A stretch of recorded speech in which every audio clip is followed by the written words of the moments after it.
오늘은 요한계시록 강의 5번째 시간, 우리가 14만 4천이라는 제목으로 함께 은혜를 나누고자 합니다. 우리를 혼란스럽게 하고 이단이 항상 좋은 소재로 사용하는 14만 4천이라는 숫자에 대해 그 궁금증을 우리가 함께 풀어보고자 합니다. 일단 오늘은 요한계시록의 두 막간 중에 첫 번째 막간이에요. 막간이란 연극에서 한 막이 끝났을 때부터 다음 막이 시작될 때까지의 시간입니다. 지난주에도 잠깐 말씀을 드렸지만 요한계시록을 쭉 읽다 보면 우리를 혼란스럽게 하는 두 개의 막간이 등장합니다. 6째인 심판과 7째인 심판 사이에 오늘 7장이 등장을 하고요. 6번째 나팔 심판과 7번째 나팔 심판 사이에 10장, 11장이 그 두 번째 막간입니다. 오늘 본문이 이제 첫 번째 막간, 요한계시록 7장이죠. 지난 시간에 요한이 이런 질문을 하고 끝났습니다. 우리 6장 17절 함께 읽겠습니다. 시작. 그들의 진노의 큰 날이 이르렀으니 누가 능히 서리요 하더라. 하나님의 심판이 임하게 되면 누가 살아남을 수 있겠습니까? 라는 그 요한의 질문으로 6번째인 심판이 마무리가 되고 바로 7째인 심판으로 바로 넘어가는 것이 아니라 오늘 7장이 등장합니다. 우리가 오늘 함께 살펴본 1절은요. 이 일 후에 내가 내 천사가 땅 내 모퉁이에 선 것을 보니 땅의 사방이 바람을 붙잡아 바람으로 하여금 땅에나 바다에나 각종 나무에 불지 못하게 하더라. 이렇게 기록되어 있죠. 내 천사가 땅의 사방에 바람을 붙잡는다. 그래서 땅에나 바람에나 각종 나무에 그 바람을 불지 못하게 지금 막고 있습니다. 여기서 땅의 바람은요, 6장에 등장하는 내 말을 탄 자를 의미합니다. 지지난 시간에 함께 살펴봤던 그 내 말의 의미 기억나실 거예요. 땅에 거하는 자들의 삶의 영역인 땅을 심판하기 위해 동원된 그 심판의 대리자들, 지금 내 천사가 바람을 붙잡아 불지 못하게 했다는 것은 심판을 지연시키고 있다는 것을 의미합니다. 그러면 왜 이 내 천사는 이 심판을 지연시킨 것일까요? 바로 심판 전에 하나님께서 백성들의 이마에 인을 치셔야 되기 때문입니다. 우리 2절을 읽겠습니다. 2절 시작. 또 봄에 다른 천사가 살아계신 하나님의 인을 가지고 해 돋는 데로부터 올라와서 땅과 바다를 해롭게 할 권세를 받은 내 천사를 향하여 큰 소리로 외쳐. 하나님의 인을 가진 다른 천사가 등장을 하고요. 내 천사에게 명령합니다. 뭐라고 하느냐? 3절에 보면 우리가 우리 하나님의 종들의 이마에 인치기까지 땅이나 바다의 나무들을 해하지 말라고 이렇게 이야기하고 있습니다. 즉 하나님의 백성이 하나님의 심판을 면할 수 있는 그 인을 맞을 때까지 잠시 기다리라는 거예요. 그리고 나서 4절에 인침을 받은 자의 수를 이야기하는데 4절에 보면 그 인침을 받은 자가 14만 4천이라고 이렇게 되어 있습니다. 심판이 지연되는 동안 그 다른 천사에 의해 하나님의 백성들의 이마에 인치는 작업이 진행되고 있죠. 자, 인을 친다는 것은 무엇을 의미하느냐? 인은 도장을 의미합니다. 도장은 소유권 또는 보증을 나타내는 물건이에요. 도장을 찍는다는 것은 문서나 물건의 소유권을 표시할 뿐만이 아니라 그것이 진품임을 인증하는 것입니다. 고대에는 노예의 이마나 가축의 엉덩이에 낙인을 찍어 그들이 누구의 소유인지를 표시하는 관습이 있었습니다.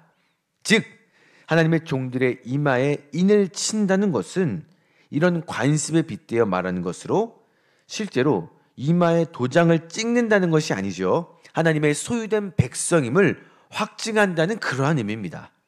자, 그런데 그 이마에 인침을 받은 14만 4천은 누구를 가리키느냐? 말도 많고 탈도 많은 이단들의 단골 메뉴 14만 4천이 여기서 나오게 돼요. 자, 그러면 도대체 14만 4천은 무엇을 가리키는 것일까요? 이단들의 터무니없는 주장은 일단 제외하고요. 이것을 해석하는 입장 크게 두 가지로 살펴봅니다. 첫 번째로 문자 그대로의 해석이에요. 자, 5절부터 8절까지의 내용은 각 지파별로 인침을 받은 자가 이제 12,000입니다. 그렇게 12,000 곱하기 11을 하면 14만 4천이 나와요. 이스라엘 자손의 각 지파 중에서 14만 4천을 문자적으로 해석해서 이스라엘 민족의 남은 자라는 것입니다. 7교회 안에 있는 유대인 출신의 그리스도인이라는 해석도 있습니다만 이 해석은 여러 오류가 있는 해석이에요. 또 신약에서는 더 이상 12지파가 존재하지 않죠. 그 당시 대부분 이방인으로 구성된 7교회 성도들에게는 사실 이 계시는 큰 의미가 될 수 없습니다. 계시록에서 숫자는 모두 상징적으로 해석이 되어야 되는데 이 부분만 딱 문자 그대로 해석하는 것은 사실 옳지 않은 것이에요. 두 번째로 상징적인 해석입니다. 하나님의 백성의 완전성과 충만성을 의미한다는 것이죠. 여기에 크게 두 가지 해석이 등장합니다. 사실 이 두 가지는 크게 다르지 않고요. 어떻게 보면 연결되어 있는 그러한 해석인데요. 일단 14만 4천은 12지파로 대표되는 구약 백성과 12사도로 대표되는 신약 백성, 이것을 우리가 첫날에 24장로를 통해 다룬 적이 있었습니다. 그리고 여기에 영원을 의미하는 숫자 1000, 숫자 1000은요 이 출애굽기 20장 6절에도 나와 있듯이 나를 사랑하고 내 계명을 지키는 자에게 1000대까지 은혜를 베푼다. 이 1000이라는 숫자는 실제로 1000대가 아니라 무한대를 의미하는 숫자의 상징입니다.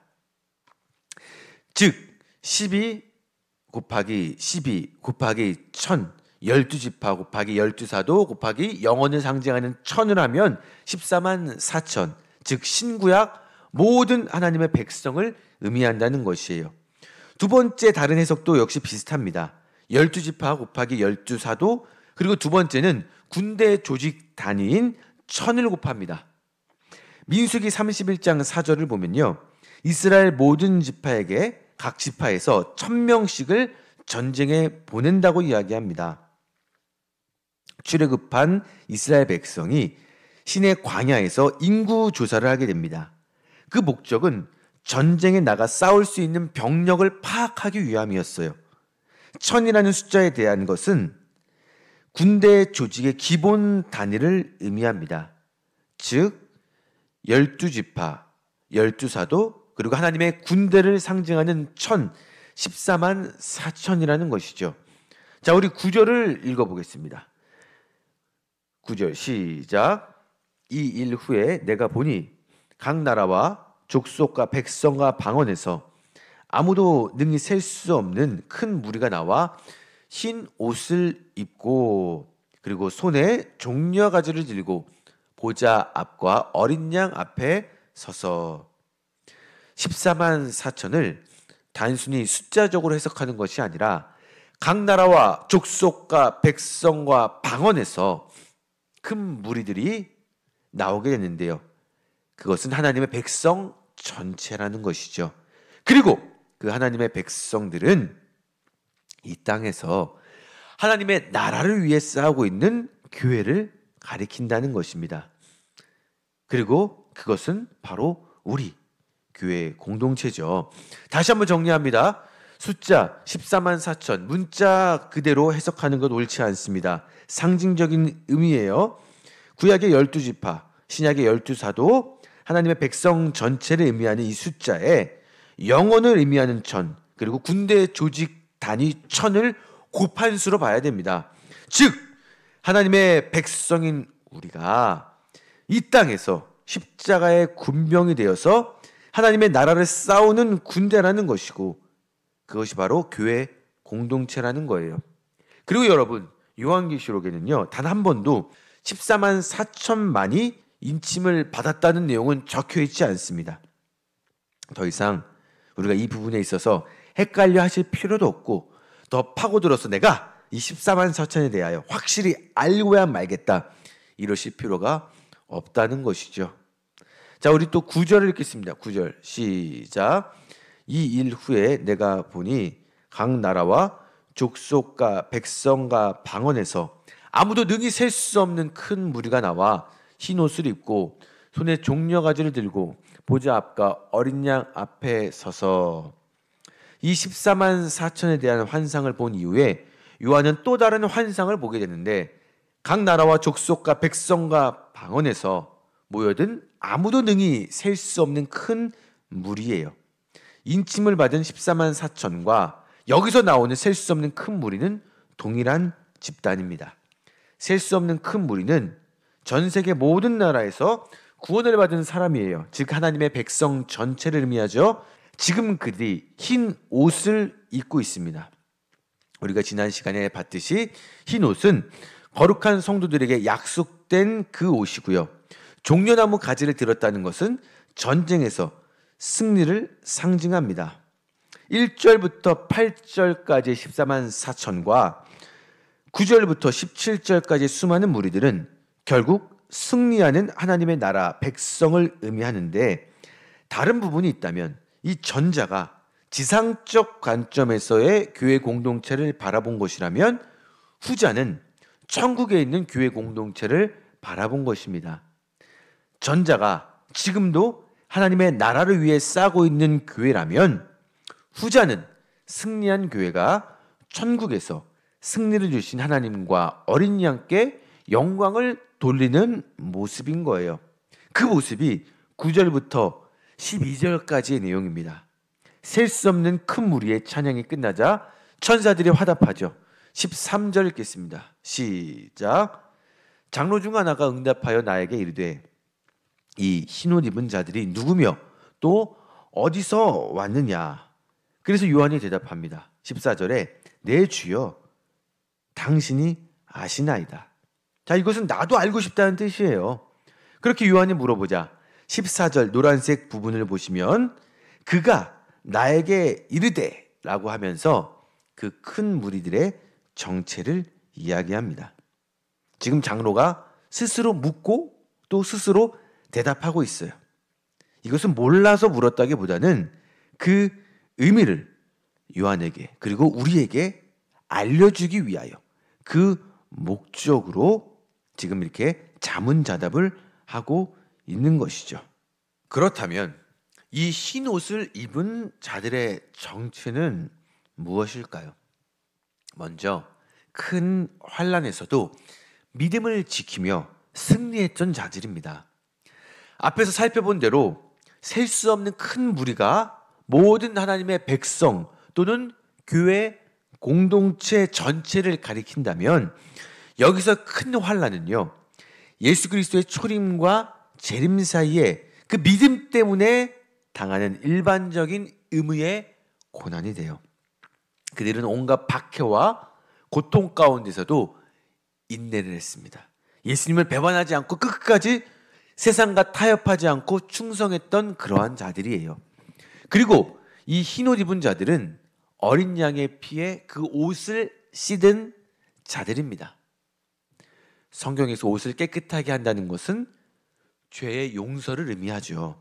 즉 흰옷을 입은 자들이란 믿음으로 말미암아 십자가에서 흘리신 예수 그리스도의 보혈의 피로 죄사함을 받고 구원을 받은 자들이에요. 즉 누구? 우리라는 거예요. 장로의 대답이 계속됩니다. 마지막 15절부터 17절까지는 흰옷 입은 자들이 하늘에서 어떤 복을 누리는지에 대하여 설명하고 있습니다. 자, 우리 15절을 보면요. 그러므로 그들이 하나님의 보좌 앞에 있고 또 그의 성전에서 밤낮 하나님을 섬김에 보좌에 앉으시니가 그들 위에 장막을 치신다. 이렇게 이야기하고 있습니다. 그들은 어린 양의 피로 승리를 얻게 됩니다. 그 결과 하나님의 보좌 앞에 나아가게 돼요. 하나님은 거룩하고 공의로운 분이시기 때문에 죄에 대하여 반드시 심판하시지만 어린 양의 피로 깨끗함을 받은 자들은 하나님 앞으로 나아갈 수 있게 허락을 받게 된다는 거예요. 자, 둘째, 그들은 구속함을 받아 정결해졌으므로 하늘에서 하나님을 지금 어떻게 섬기고 있어요. 하나님의 백성은 장막 안에 들어가서 하나님의 충만한 임재 가운데 제사장으로서 하나님을 섬기게 된다는 거예요. 셋째, 그들은 하나님의 위로함을 받게 됩니다. 16절 보시면 그들이 다시 줄이지도 아니하고 목마르지도 아니하고 해나 아무 뜨거운 기운에 상하지도 아니한다고 이야기했어요. 자, 이 본문은요, 이사야서 49장 10절을 반영한 본문입니다. 여기에서도 이게 비슷한 그런 이야기가 진행되고 있어요. 흰옷 입은 자들이 주림과 목마름 그리고 극심한 더위로부터 보호를 받을 수 있는 것은 예수 그리스도께서 나의 그리고 그들의 목자가 되시기 때문입니다. 그리고 그들을 어떻게 샘물의 근원으로 인도하여 주신다는 거예요. 사실 이 이사야서의 예언은요, 바벨론 포로 기간에 고난과 역경을 견디는 자들이 하나님의 임재를 통하여서 위로를 받고 그리고 그들이 기다렸던 구원을 기뻐할 것인데, 요한은 이처럼 구원의 소망이 예수님을 위하여 충성하고 그리고 고난을 견딘 성도들에게 성취될 것임을 지금 보여주고 있는 거예요. 오늘 말씀을 정리하자면 오늘 7장에서는요, 6장 마지막 부분에 심판 가운데 누가 능히 서리오라는 그러한 질문의 대답으로 두 가지 관점으로 나타내고 있죠. 하나는 지상적 관점에서의 하나님의 보호하심입니다. 이 땅에서 교회는 전투하고 있는 교회지만 그 이마에 하나님의 인침을 받아 하나님의 소유로 확증이 되어서 그 어떤 심판으로부터 보호를 받아요. 애초에 하나님의 심판의 대상이 아니기 때문에 심판으로부터 해함을 받지 않습니다. 또 다른 하나는 천상적, 즉 하늘 위에서 관점에서의 하나님의 보호하심입니다. 하늘에 있는 승리한 우리 교회, 그들은 흰 옷을 입고 하늘 성전 예배를 드리고 있습니다. 영원한 복을 누리며 하나님의 돌보심을 누리고 있게 된다는 거예요.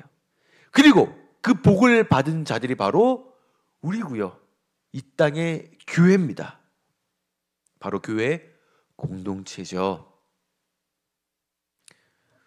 우리가 주님을 위해 죽고자 한다면 주님께서 반드시 살려주십니다. 이 마지막 때를 살아가고 있는 이 지금 우리가 하나님의 거룩한 군대가 되어서 성령으로 무장되며 나아갈 때에 우리 가운데 승리를 허락하여 주시고 하나님의 구원받은 백성으로서 이 땅에서는 심판 가운데 서지 아니하며 하늘에서는 하나님을 찬양하는 그 영원한 복을 누리게 될 줄 믿습니다. 기도하겠습니다. 어떠한 역경 가운데서도 예수님을 끝까지 배반하지 않고 충성하며 거룩한 싸움을 하는 하나님의 군대가 되게 하여 주시옵소서. 그러므로 하나님의 백성으로 인침을 받은 자로서 구원의 기쁨과 감격을 이 땅에서와 그리고 저 하늘에서 누리는 우리 모두 되게 하여 주시옵소서.